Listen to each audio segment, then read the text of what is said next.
Hey guys, I felt the Lord speaking to me not to mix our words with His words, specifically out of Ezekiel chapter 3. The scripture says that Ezekiel could see that his people were wicked and he was righteous. And it was easy for him to be constantly speaking out against his people because they're doing so many things wrong all the time. So the Lord makes the prophet's tongue stick to the roof of his mouth so he cannot speak. The reason is because God only wanted him to share or speak out what God was showing to him. God didn't want Ezekiel's words to be mixed with God's words. And so I felt like the Lord was speaking to my heart. I remember Dr. Michael Brown once said, some people came over to his house and they said to him, "Has the Lord spoken to you about this certain issue?" And Dr. Brown says, "No, the Lord has not spoken to me, but I'll give you my opinion." And he said that his wife Nancy heard from the kitchen and she says, "They didn't ask you for your opinion." I love that story because sometimes our opinions get put out in front of what God is saying as a prophetic people. Our goal is to listen. We're the watchers. Watchmen, prophet watchmen, are those who watch God's lips.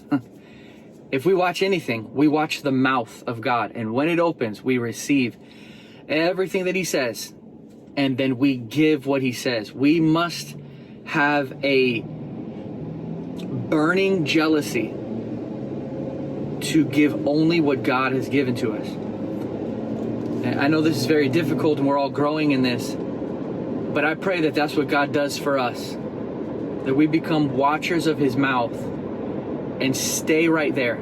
Lord, what do you feel? What are you saying? More so than our righteous opinions, more so than what we think to be the way we should respond to something.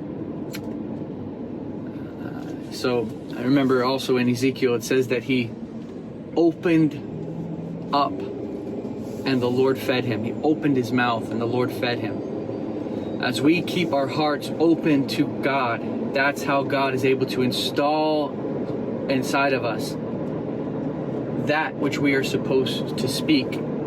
It's interesting, if you look at chapter 1 and chapter 2 of Ezekiel, Ezekiel eats before he speaks.